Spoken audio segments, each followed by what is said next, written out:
Hey guys, Vol here. I haven't posted a video on YouTube for a while, so I thought I'd just take the time to weigh in on eZerkova. I finally managed to assemble a unit and paint her up. I've only played one game so far, and from what I can see, she's quite an enjoyable caster to play. Gives you some reasonable options against cricks, and the assassination run in particular I find quite interesting.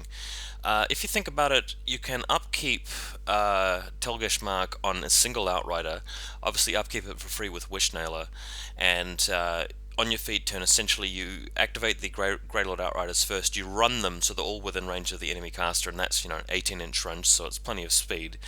And then Zerkova obviously moves up after Wishnailer has put Arcane Secrets on her, and then she feats, giving her a free Hoarfrost, which she boosts and then Cyto boosts, and also gets an additional die from Occult Whispers.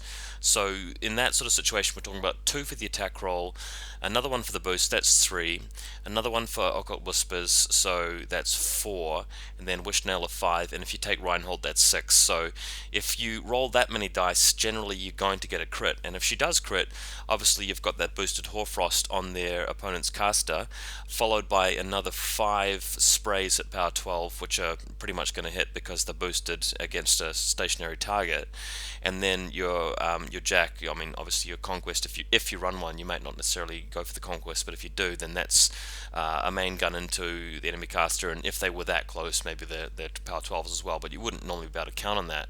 So yeah, it's actually a more effective assassination run than most Kato casters, if not all of them. So although I don't normally like to play assassination run casters, she is very interesting for that. I also do like her survivability in terms of being able to sack pawn to the Doom Reaver guys, so that's really awesome. Just going to quickly run you through a game I had against Greg. Here the photo shows, the list that I'm taking at the moment. I've rounded it out with some Iron Fang Pikemen. Although I did buy a single unit of Turnians to play with her, I'm not going to go overboard and just do the whole mass sprays army. I think that's just a bit too one-dimensional. I like to balance the list out with a bit of meat. So that's what's happening here. My opponent Greg's playing the pirate spam list with the new Devil's Shadow Mutineer guys, so that was quite fun. And this is Incursion. If you just look at this next photo here, you can see that he's got, well, they're unpainted, unprimed miniatures at this stage because he's just started the collection, but he's got a couple of units of Press Gang as an essential unit of the Sea Dog boat. Excuse the pun.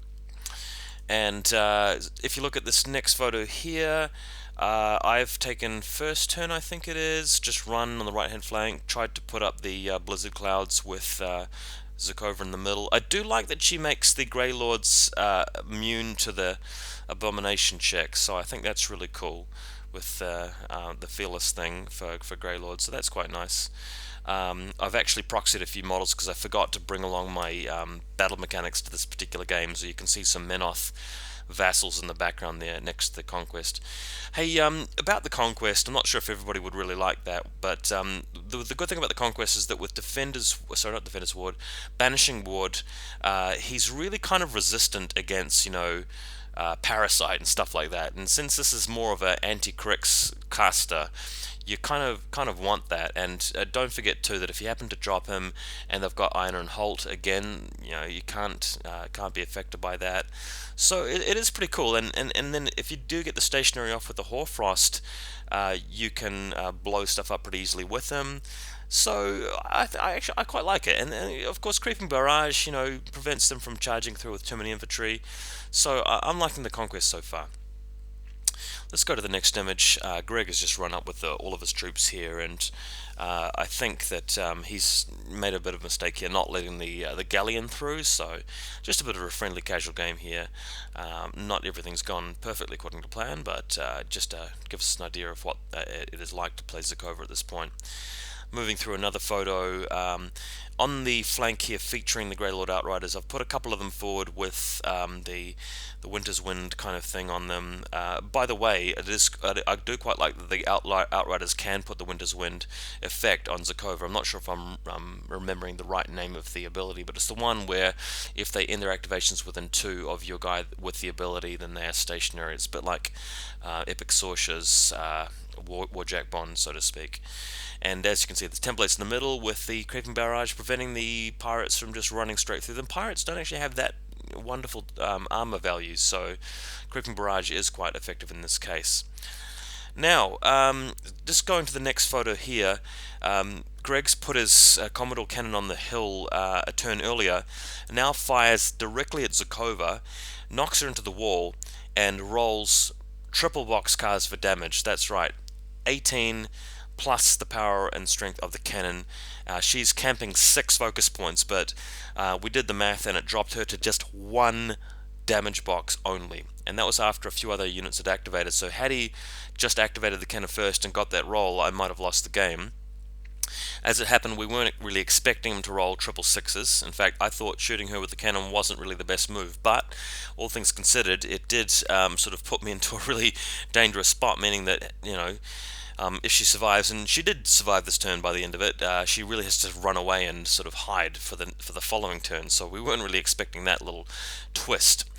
Anyway, what happens here, and this photo doesn't really show it very well. I mean, on the right hand side here, the Iron Fangs are just mopping up some of the press gangers, but Zerkova feats, puts up Occult Whispers, and wipes out so much stuff.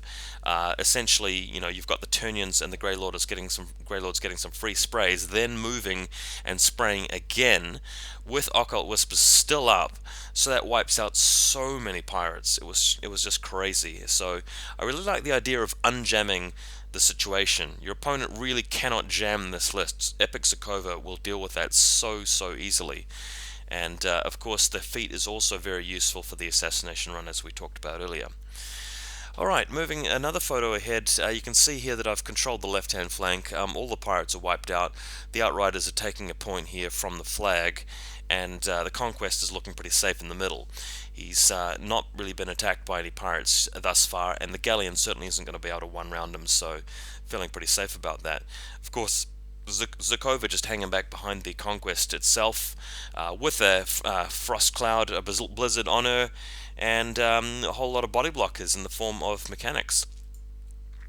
Next image here, Devil Shadow Mutineers. I think there's only one of them left, but it's the chick with the gun and the sword. I'm not sure if he's assembled the models completely yet, but I think that there were some attempts to get rid of the Grey Lord Outriders, but terrible dice rolls and nothing really been done about it, so they're looking in good shape.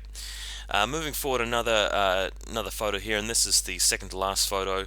Zerkova's moved around here to take out Shae. Shae's moved a little bit too far forward, so what we did here is we moved up after picking up Arcane Secrets and freezing him with Hoarfrost, and then it's just a simple matter of moving around and Kiss of Lilith, firing all the guns at him.